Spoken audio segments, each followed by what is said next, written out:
You're It good. looks like we're on. Yeah, so today we don't have to do a lot of pre-talk. So everybody, welcome to the show. This is Maine and Mulberry's Public Policy, where we meet every other week now with Maureen Fraser, Collierville, Tennessee Vice Mayor, and John Duncan. We'll get to his quotes there in a minute. Town Economic Development Director, and we talk about all things Collierville, Tennessee, a growing town that's kind of bustling, I think, is a word John has used with economic development, growth, some of the best education systems in the South, and just kind of a booming home market as well, residential home market. And so we kind of follow that along here to see how this 150-year-old town is still coming of age because there's so much growth in the last 20, 30 years. So how are you guys doing today? I'm doing well, thank you. Good. John? Doing great. Happy to be here on this spring break week where things are a little different in town with a lot of kids running around. Not every kid goes to the Bahamas for spring break. So Right. it's a cool time of year, I think, in a lot of ways. Yeah, it's really pretty outside too. Yeah, it's a little cool, but not too bad. At least the sun is out. It's not raining. That's always important. And there's so many, I might have mentioned it in the last show, but there's so many activities planned this week for people that are here. You can vacation at home between the Morton Museum and the library. There's a train display going on at the depot. So there's lots of activities going on in Collierville. Yeah, no doubt. And it's starting to be where some people, I wouldn't necessarily call Collierville a tourist destination, but people do come here and they stay for events that are happening, and then they'll check out the town square and that type of stuff. So, I mean, I don't know that anybody would plan a spring break trip to Collierville, but it might be a stop in a route. But so let's jump in with with John on a couple of questions, because you, John, had missed last week, and I know you might not can get into any of the details, but you were having some meetings, and I know that there's just activity, and a lot of people have their eyebrow raised over what's happening with Carriage Crossing. And so I know that you've heard or been in some communications. Is there anything that you can tell us about anything moving at Carriage Crossing or what's happening there? Well, there is an organization who has made a bid, if you will, on that property. And I had lunch with them maybe 2 weeks ago. And you talk about due diligence. These guys were telling me things about Collierville that I didn't even know, which was kind of funny. They had really dug deep into what this community is all about and what the potential for this community is and what their investment in our community could become. And I was very impressed with their creativity. I had never talked to real estate people or developers like these guys before. They were just had a different vibe and a different thought process and how they looked at things. And then, I did some due diligence on them and looked at some of the properties that they had refurbished and repurposed previous. And they're nice. In fact, I was in St. Louis 2 weeks ago and went by one of their properties up there and was impressed. It's first class. So they're all about repurposing, refurbishing, rebranding, and repositioning the properties that they acquire. And that is what they're planning on doing with Carriage Crossing. I'm hoping that some of the things they want to do will be allowed. They're not planning on multifamily, but they're looking at signage and access and some things like that. So hopefully we can work with them and make their kind of dream a reality. But I was impressed. And, they're talking about the right tenant mix and where retail is going and what this town probably needs. And they basically said, the struggles that Carriage has had over the years has nothing to do with the location and the demographics, but has everything to do with the state of retail these days. And these guys certainly had plans to revitalize that asset. And I think, we'll look back 3, 4, 5 years from now and say, wow, they've really done some good work there. And ironically, the people that developed that originally, that J.W. Wilson group out of Montgomery, Alabama, Jim Wilson III, the son of the gentleman who developed that, passed away a couple of days ago. Oh, So wow. that was an interesting side note. So I had been talking to them about that and what they had done and where that all led us. So here we are with a group that I think knows what they're doing and has some great ideas for that property. I think when you look what's going on around it, all the homes being built south of Shelby at Houston Levy, things going on at Houston Levy and Shelby on that corner, kind of across the street from the Mercedes dealership, all the activity south of 385 in our community, to include what's going on north of Carriage Crossing. I think the timing is right for kind of a new day down there. What would you say? Because I don't know, I don't have any sort of a ballpark. What is a market value on something like Carriage Crossing? Are we talking $100 million? Are we talking $500 million? $50 million? What kind of range is a market value on something like that?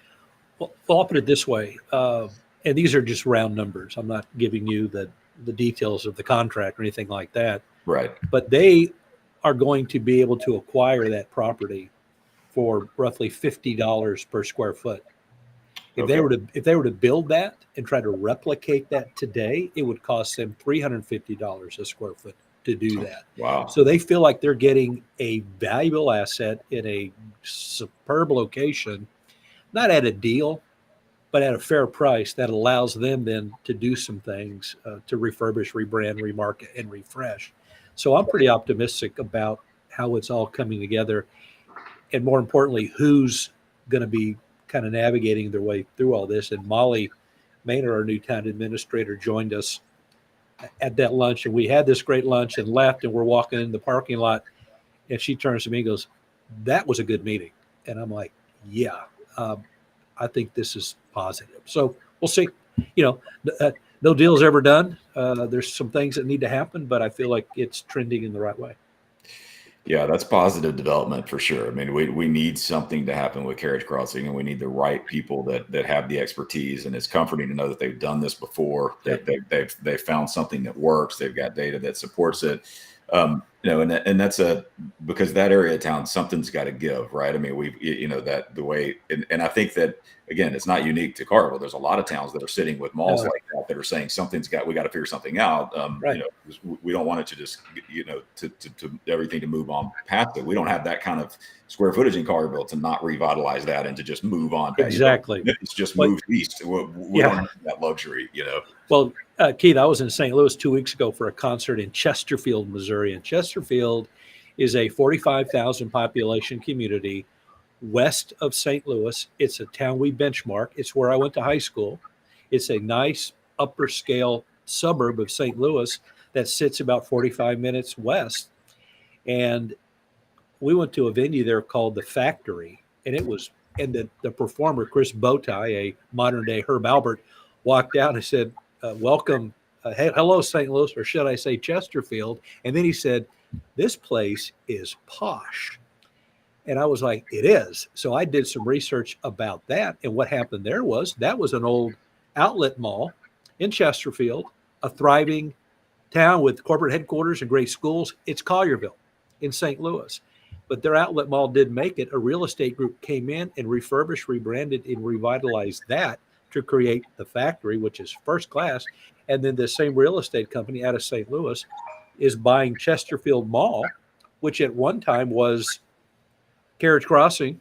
Back in the day, it's done, it's dead, and they're going to refurbish that. So yes, this kind of activity, this refurbishing, rebranding, repurposing, is going on all across the country, to include in towns that we're benchmarking. Yeah, and that's interesting. And you say the term benchmarking. I'll put up on the screen here so that we can kind of refer to that. Tell an audience that may not understand some of the lingo and stuff that we talk about from economic development. What is a benchmark town? Well, for us, we look at communities that are similar to Collierville. Power suburbs, I hate the word suburbs, as you know, but power suburbs or power communities that sit outside a metropolitan area. Chesterfield outside of St. Louis, Carmel, Indiana, Noblesville, Indiana, that sit outside Indianapolis, Marietta, Georgia, for example, outside of Atlanta, Plano, Texas, Richardson, Texas, outside of Dallas. These are communities that are thriving and growing and have a lot of similarities to Collierville as far as demographics, education levels, assets, trajectories. And we look at them to understand what are they doing, how are they doing it. And it's not we're going to exactly copy them, because I've heard people tell me before, Franklin this or Scottsdale that. I'm like, no, I'm not. I'm trying to pick the best things from Scottsdale and the best things from Franklin and the best ideas from Chesterfield and see if we can apply them here in Collierville, or certainly understand what they're doing. And that can help us be more strategic in what we do. So benchmarking, I would encourage all departments at the town to benchmark. What's the Parks Department in Carmel, Indiana doing? So it's fun, it's exciting, and it's educational. And we certainly benchmark, a dozen or so communities nationwide. It helps us make better decisions here. Yeah, why wouldn't you, right? And I hear some of the same things. Well, I don't want to be Franklin. Okay, but that doesn't mean we don't look at what happened in Franklin. I mean, Right. if for no other reason than to say that's a direction we want to go and we don't. But there's no point in reinventing the wheel every time that we look to do something, right? I mean, so looking at those towns, it's interesting. I do that a lot when I travel as well, and I think there are learnings there. That and I think some of the things that are happening in some of these towns, they're doing it right. Yeah. Yeah. Well, Keith, you got to get out of your comfort zone sometimes. You got to get out of Shelby County sometimes. There's a big world out there, folks, and it's amazing what you see out there. And James Llewellyn used to do that all the time when he would ride his motorcycle from Collierville to South Dakota or Idaho. He would stop along the way and look at towns and communities and see what they're doing. So everyone benchmarks, and if you're not benchmarking, you're not being very strategic in what you do. Right. And the thing about Collierville, I guarantee you, people benchmark Collierville. Even locally, we look at what Germantown's doing. We look at what Bartlett is doing. We look at what Arlington has going on. So there's local, regional benchmarking. There's national benchmarking, and it's very important because for us to move forward, we need to be strategic in all that we do, and we can learn a lot from what others are doing. And oftentimes, like you said, why reinvent the wheel if somebody else has already done it successfully? How can we replicate that and apply it to our community? So that's what we're talking about. Yeah, makes sense. And it makes sense when you look at applying to carriage crossing as well to see what's happened, what's been successful. These malls were out there. They were successful at one point in time. Trends changed. Purchasing behaviors changed, shopping behaviors changed. What are they changing to? What have other towns done to revitalize these type areas? And can we apply the same thing? And can we attract the same type of people to do it? Because we have the demographic. And and I know it's because of the volume, but if you can pick up retail space in Collierville for $50 a foot, I mean, come on. There's no way to lose there. And Keith, what else we do? We pursue restaurants, for example. We'll see where they are. And if, Portello's, for example, the Italian beef outfit out of Chicago, where are they? Well, they're here. And I'll go look at the demographics of that community where they are. I've got data sets to do that. I look at where they are, and then I pivot and say, hey, Portello's, if you're successful in Carmel, if you're successful in Chesterfield with their demographics, you'll be successful here because here's what we have to offer. And then you throw in your uniqueness and your differentiators. And that's how you pursue these opportunities, be it a corporate headquarters or specifically and particularly a restaurant or retailer. You have to do that because you've got to educate them because they don't know about Collierville. You do. So here we go. And I'll tell you something, the guys that are looking at carriage crossing like Publix, because Publix said the same thing. We are impressed with your community. You guys have a well-run community. It shows well. We like the trends we're seeing, and that's why we can attract the investments that we do, be it a corporate headquarters, an industrial user, or a retailer. Yeah. You hear that time and time again. And sometimes there's things that are outside external influences, like with Publix, that even though we're the exact right fit, there's other things they have to consider, like full distribution, how many stores are coming in, all those type of things have to come in play. And so that's good to hear that, and appreciate you telling everybody kind of how we look at benchmarks, not because we want to follow their lead or become what they are. It's because we want to look at data and see what's worked there and what's not. But we're in a position to be able to pick and choose, right? We can cherry pick how we build. So, we can. And I hate that in a weird way. I hate that I'm like that or we're like that. I'm just following what I feel like orders. But, I get opportunities every day. I got 2 today already from the state or from TVA about industrial projects.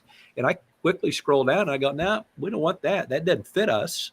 That might work better in Bolivar or Jackson or Dyersburg, but that doesn't really fit who we are, where we are, and what we are. So because of all of that, we can be, I hate to use the word choosy, I'll just say strategic. We can be a lot more strategic about what we're doing than others can. And that is one of our advantages. And that's why I think we've had good growth here and strategic growth and things that work and continue to work in our community. Yeah, absolutely. Well, tell us before we get an update from Maureen, tell us what is the IDB in your name today. Let's talk about that. Well, the IDB is the Industrial Development Board, which is a board that I am the liaison for. And what it is a group of citizens who basically make decisions on the incentives that we will give or offer to an office or an industrial user. Basically, they analyze and award incentives. And once a year, the people that we have given incentives to have to tell us how they're doing. And if they're doing what they said they were going to do, hey, we're going to give you this incentive, IMC, if you have this many jobs at these wages, and if your investment is X. So every year they've got to tell us, here's the jobs, here are the wages, and here's where our investment stands. And we analyze that, look at it, and basically to see if they're in compliance. So this is compliance time. So I get all this paperwork and all these documents. I kill a lot of trees around here and come up with the packets for us to analyze how our IDB and our pilot payment in lieu of tax partners are doing. And I would say on first look, everybody seems to be thriving, adding jobs, very competitive wages. And when you read about these companies in the MBJ, the Daily Memphian, for the most part, they're all doing well and they're healthy, and that's good. We don't want to give somebody an incentive and then 3 years later they're putting a for sale sign in their front yard. So I'm dealing with all that right now, and we'll be done with it probably about 2 or 3 weeks. Does that happen annually, or how often? It's an annual thing. So here we are.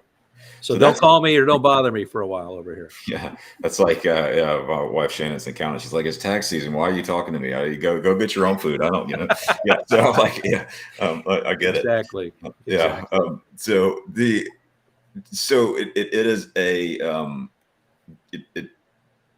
I had never thought about that when you give someone a pilot program that, okay, we're doing that in hopes that they're going to bring these jobs, and that's going to stimulate the economy, and it's going to be something that is well over the benefit, the consideration.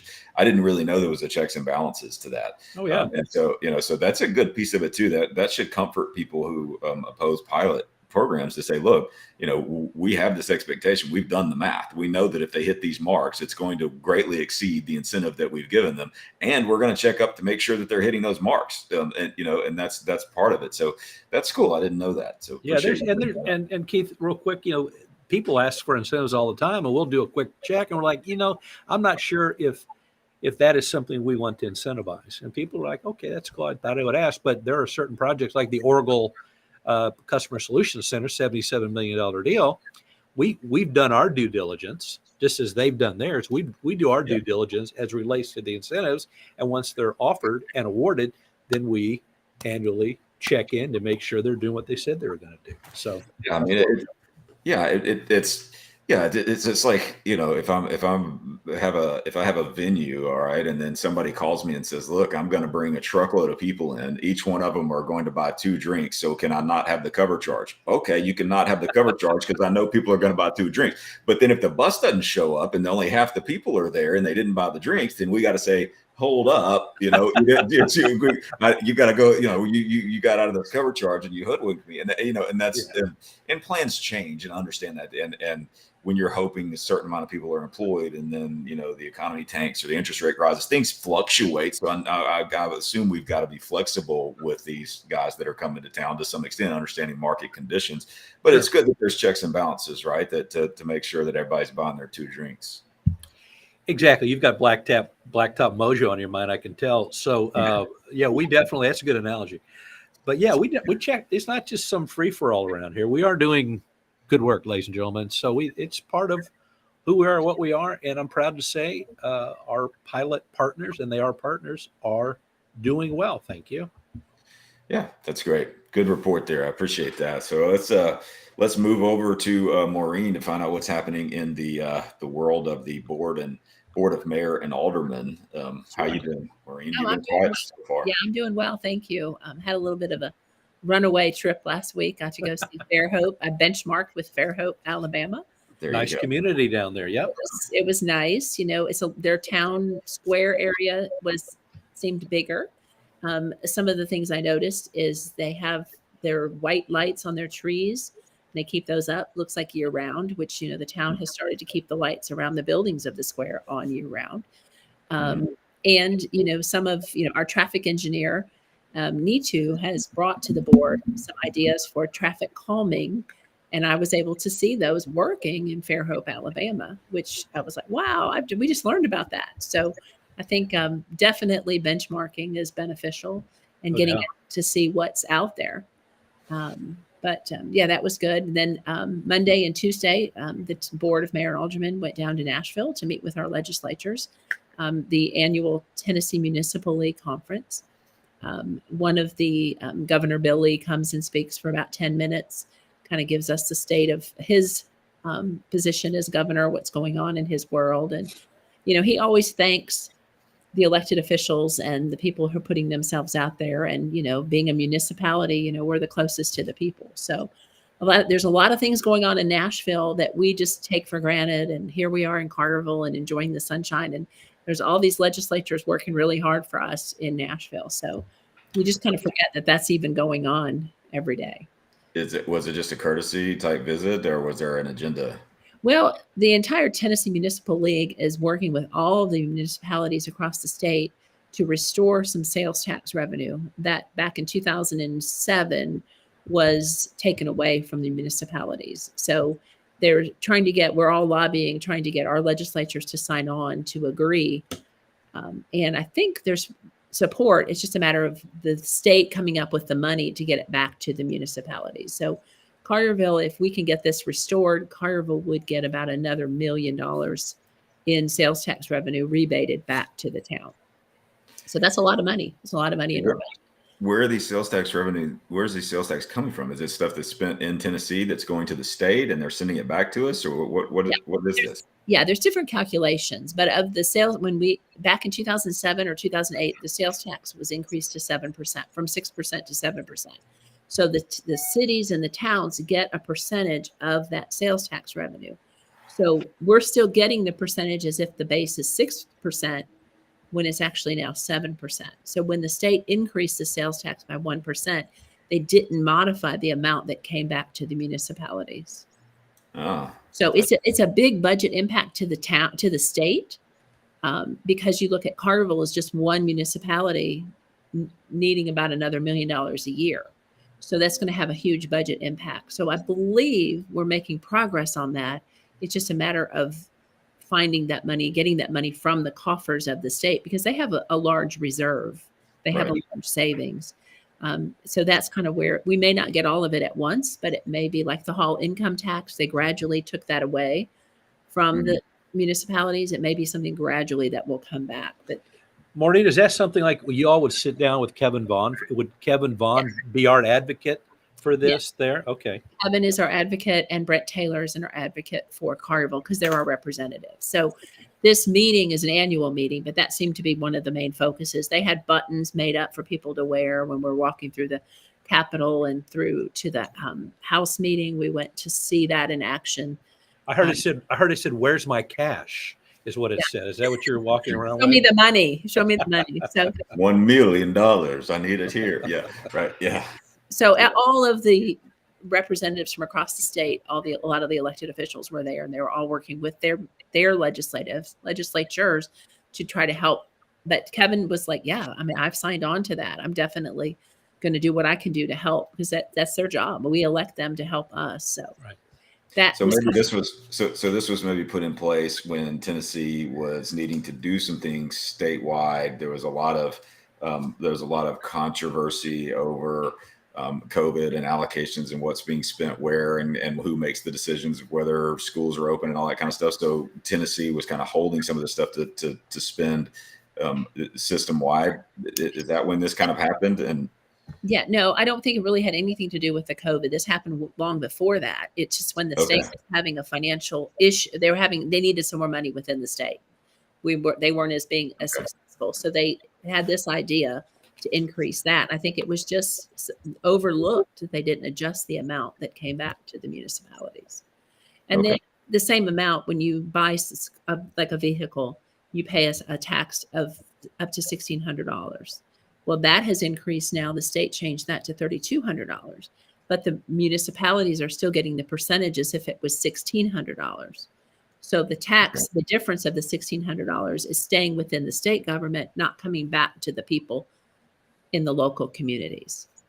Seems like that would have just been a default. That percentage would be written as it scales as whatever it is, but it's unfortunate that we got to go, knock on the door and say, give us our money. Right. I mean, but it makes sense to me. I mean, I think that even when you look at things, I'm a big proponent for state legislature. When you look at things on a national level, and then when you get down to the next level, obviously municipalities should have we know in Collierville what $1 million needs to be spent on more than they're going to in Nashville, right? And that's why we have local government that's able to allocate these type of funds. So, I mean, tell me where to sign, because I think that we need that, and it seems like that should have been a no-brainer. So I hope it all works out. But glad that we're up there rallying for it.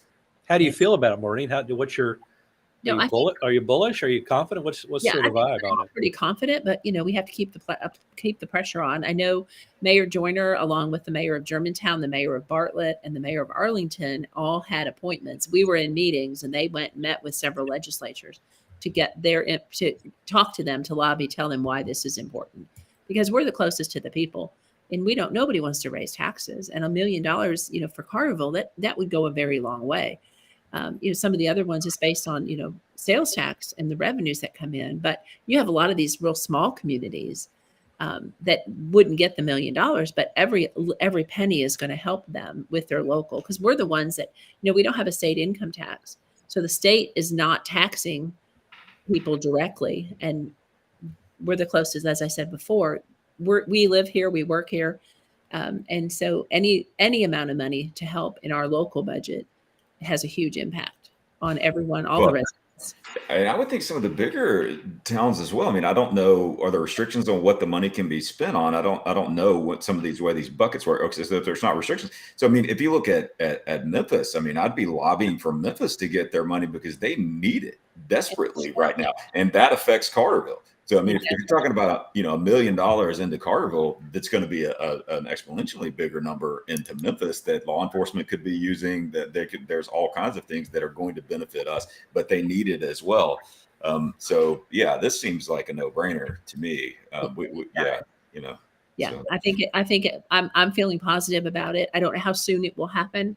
They're getting ready they're working on their budget in the state level, and this may be something, as Kevin said, that's goes after the budget. So they get the budget done, then they make plans for, using some of their reserves to help get some of this money back to the municipality. So anybody that's not watching this, Kevin Vaughn is the representative for Collierville to the state legislature. It's in Tennessee. So he's advocating, and you said he's already signed off on it. So he's advocating. He's part of the state, but he represents us, and he's advocating for the money to come back as well. So it's all, everybody's aligned here. It sounds like on this issue, right? Yes. Now, who is Brent Taylor again? I know the name, but what is his job? Yeah, he's our senator that represents our area as well. Gotcha. Okay. So he also has Germantown, and Kevin does too. There's parts of Germantown, parts of Eads. It's not just the actual city limits of Collierville; it's a broader area. But Paul Rose was our senator, and then when they did redistricting, Paul Rose is now further north. He still loves Collierville. We still love Paul Rose, and he still advocates for us, but now we are part of what was Brian Kelsey's district that Brent Taylor was just elected for. Oh, okay. Yep. Okay. So, Maureen, do you have an update? I'm going to change subjects on this a little bit. I get asked, and I'm sure you guys too, it's probably especially John, but and I saw something coming out from Jennifer from the town that there was something that has been postponed about the Chick-fil-A parking or something like that, a vote that was supposed to happen or something that was postponed.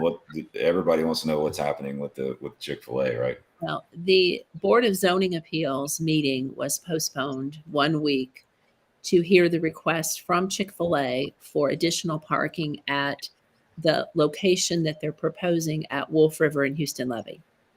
So Okay. it was postponed by a week. It's still going to happen. There was a little discrepancy on the requirements for mailing. So with any application, they have to do public notice and then mail out cards to a certain distance. And my understanding was that there was a glitch. And so not everyone that should have received the notice received the notice. So that was the reason for the week delay. Okay. So that now I believe it's the 23rd. I have to look at my notes, but I believe it's on March 23rd is the Board of Zoning Appeals meeting. And like we've been receiving hundreds of emails. I understand there's a petition that's in the works that are folks that live in the Laurels, Almadale Village, Almadale Place, and what's the other one? Almadale Farms. I believe those are the 4 neighborhoods that are around that area.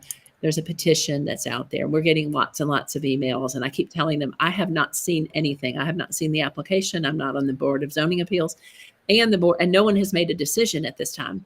But the Board of Zoning Appeals is a separate legal body. So if the applicant, if the Board of Zoning Appeals votes in favor of the additional parking, or they vote to deny the additional parking, the applicant can still come to the Board of Mayor and Aldermen without that additional parking request. Whether they will or they won't, I don't know. But I haven't seen anything. I haven't voted. I don't know how many emails I need to respond to. I had everything caught up on Sunday night, and then we went out of town for the conference, and so I have a lot of catching up to do now as well for additional emails that have come over. Well, this is always interesting to me from where I sit. People that have issues with development, and I understand that. I respect that. Do they ever offer alternatives? Do they say the following developments we will not support? But do they conversely say, but the following we will support? Do they ever offer any indication of what they would be in favor of? Because like we say, you bought a house, you looked over the fence, and that land right there is zoned X, and by right, someone can develop there. And if you don't want it to happen, that's cool. But what's the alternative? What else could we do there from your perspective, Mr. Citizen? How does that all work? I don't really know. I've had a lot, like I said, I've had a lot of emails. Some have been very nice. Some of them have not been as nice. But it's okay because people are passionate. They're passionate for it. We've gotten a few emails of people that want it there. Yeah. But mostly you hear from the people that are opposed. You don't really hear from those in favor. Some have said it needs to be in a different location. It needs to be at Houston Levee, further south by Carriage Crossing, or Houston Levee at Winchester, which is where Pimento's was. Some offer different locations. Some have emphasized in a different font in their email the fact that it's a drive-through. The drive-through is, Chick-fil-A is an anomaly. I mean, they're so successful no matter where they are. Right. But the drive-through portion, the vicinity to the schools. One resident asked if do I ever go to that area? And I do go to that area. I do shop over there. There's several businesses that I frequent in that area. Have I ever been to one of the high school's events, whether it's a football game on a Friday night, between Briarcrest, St. George's, and Houston? Yes, I have. Everybody, they are passionate. Sure. But I think they're emphasizing the fact that it's the traffic, and we are in there. The applicant will have to do a traffic study. The town will do a traffic study. Yep. And so at this point, that's a little premature, in my opinion, to say, well, yes, the traffic is horrible. It's going to back up onto the road. We're going to have more accidents. I can't get out of my neighborhood. We're hearing a lot of that. Right. And, I'm reading every email. I'm trying to respond to every email because we all take this job seriously.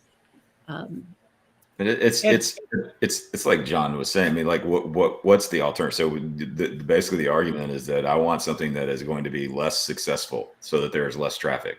I don't know I don't know what you pick or what you say, and I get it. Some people are saying that okay, look, we would rather have something there that doesn't have a drive-through or whatever. But something's going to go there, and it's tough to say, okay, you've got a developer, this is zoned this way. We're going to tell them no because you don't want it, because when you knew that it was a possibility that it was going to come there. I mean, and what gets me some, and I do understand it. And if I thought that I was going to lose money or something, I might try to say I don't want that there either. I don't know in that circumstance. But at the end of the day, there's some level of, we want this. I would imagine that in the area of the country that we're in, that there is a substantial amount of people that are saying, hey, we're a capitalist society. They're supporting things on a national level. They're supporting things on free trade and all of these type of things. And then when it comes to their backyard, they're taking more of a socialist standpoint. And saying, no, we want to control it, and we want to block these corporations from doing these things, and we want to stop a developer who paid for this land to be able to develop what they want on it. And that gets frustrating to me. I think people need to be a little more reasonable and a little more consistent in some of their viewpoints, and try to work through solutions like saying, okay, maybe Chick-fil-A does come here. Maybe they do have a right to be here. Maybe they have a right to, this developer has a right to develop there or to lease that land to whoever they want. But they're coming back and saying, what can we do to help with your needs? Like, come up with a new parking lot, keep it off of the streets. Like, if they're working with you and saying, we're trying to compromise with you, then just outright saying no and not listening to that level of compromise is very frustrating. I don't know how it's all going to shake out. But the same thing's happening with Ashby. Ashby is backing up and saying, hey, how about this? What can we do here? These developers are trying to work with the public. They don't want people out there petitioning against them and opposing it. But if we're just not open-minded at all, if the public's not open-minded at all, then you're really just shutting down the growth in capitalism. And that's a frustrating piece to me. We've got to be open-minded a little bit. Again, there may be a day, just to put out there, there may be a day that I'm opposing something as well, but I hope that I'll do it reasonably when I oppose it, and I'm not sending nasty emails and font type stuff and all that over something that I need to be more open-minded and thinking through. So that's my 2 cents. John, I cut you off. You were about to say something there, and I probably talked so long that. No, I respect where people are coming from. I get it. I own a house too. I understand all that. But I think sometimes we need, okay, what is the alternative? What is acceptable? Because we could keep going through this forever. I mean, at what point, what is acceptable? What is allowed? What will you be willing to receive and honor? I understand that. I respect that our citizens are passionate and involved. I love that. But I'm just always think, okay, what's the alternative? What's the other idea? That's kind of where I'm coming from. Yeah, I'm with you. At one time, John, wasn't that a location where possibly a grocery store would have wanted to come? Yes. And so, a grocery store, a much coveted grocery store, but right. So my people is would that be something that, because that's going to have traffic, that's going to have semis delivering groceries to the back of the store. You're going to have the thing that smashes the boxes. I don't know what that's called. But my first job was in a grocery store, so I kind of have a little bit of an idea. So I don't know. Now someone has said that someone saw that there was a master plan, and in this master plan, not only was there a Chick-fil-A, but there was also a McDonald's and a hardware store. I haven't seen any of it, so I don't know where that's coming from. And the master plan for that corner, I haven't seen that. I have not seen. I haven't either. And we have 2 McDonald's already in Collierville. There's one on Houston Levee. I can't imagine that there would be a McDonald's. So now it's starting another phase of additional emails. So they are involved. That's a good thing. Citizens need to be involved. They need to know what's going on. I agree with that. I just want to be respectful, but it does kind of irk me when you're like, okay, I want the government to intervene and shut down industry. That's what they're asking for. They're asking for the government to intervene in the private market sector and shut down commerce and block that. If you're going to do that, you need to do that through the right channels, and you need to be open-minded and think about and just know that that's what you're doing on the front end. everybody it has a vested interest. But show up to the meetings, talk respectfully, Yep. send respectful emails. I mean, get involved. But I hate to hear the some of the nastiness and all that going on. And just think about what you're doing. I think a little bit there, and you might have a different perspective if you try to wear the hat of the developer and of the commerce that's being built there. So that's my pet peeve. You guys have heard me say it before. I'll probably say it again, but it's a pet peeve. Well, and I would say the majority of the emails have been kind and polite, and Good. That's good. Yeah. There haven't, most people want, and they need to be educated. They need to listen to public policy. They need to get to know us. That's better. right. And know that none of the elected officials are going to make a decision that's going to hurt. We try not to hurt anybody. We want it to be a safe. We always say that about development: do the least harm, quote unquote. And I think we try to do that, and that's why we've got the infrastructure that we have and the process that we have, and we definitely, there is a process for somebody to bring anything to this town, and it's well thought out and well thought through.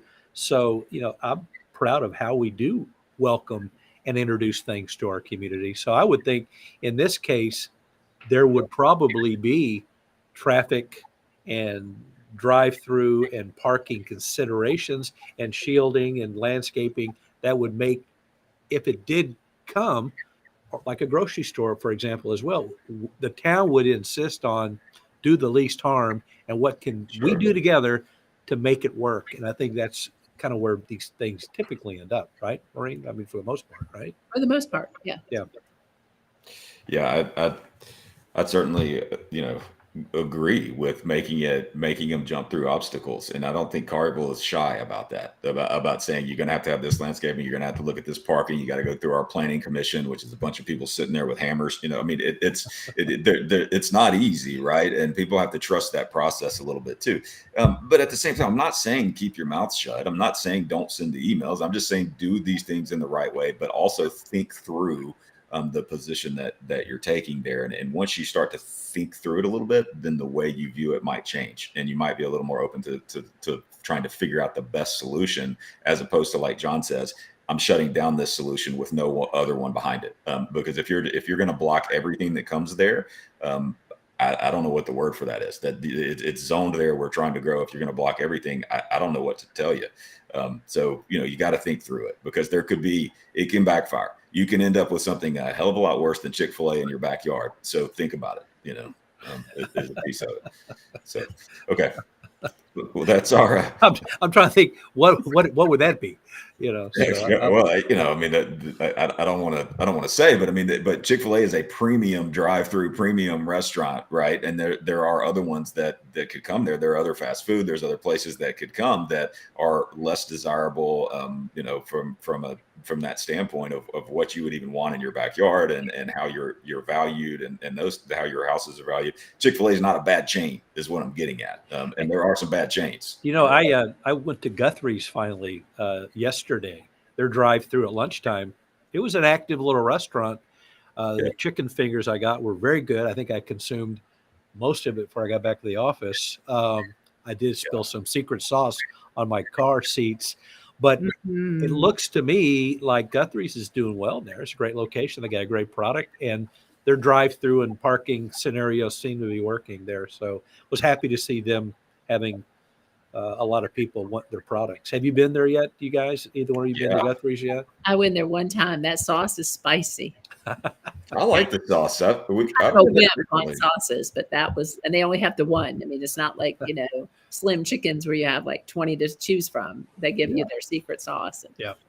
I like it, and I love the concept. I mean, I know what I'm getting before I ever go through the drive-thru. I don't have to sit there and look at the menu for 10 minutes. I mean, they do one thing and they taste pretty good. That's right. I'm all in. So it kind of reminds me of that hamburger joint out of Alabama, Milo's. Have you been to Milo's? I don't think so. They got hamburger, cheeseburger, sweet tea, unsweet tea. That's it. Yeah. Don't add. None. So, and it works. It works for them, man. So it's Yeah, it does. We still buy the tea. That's Melanie's. Oh, I've seen the tea in the grocery store and the drugs. I didn't know that's what it came from. That's where those jugs in the grocery store, the Milo's, that's where it comes from. Okay. Milo's restaurant, Alabama, right? Yeah. I didn't know that. Yeah. If you ever go to Milo's and there's somebody standing there trying to order and they're like looking at the board, you're like, what, dude? You're right. Yeah. Come on, hurry up. Yeah. What size cup you want? Can't be that hard to figure out. Yeah. So, all right, guys. Well, that's our show today. We will be back week after next, and we appreciate you watching. Maureen, John, appreciate you being with us. Thank you. And have a good week. All right, you Thanks. too.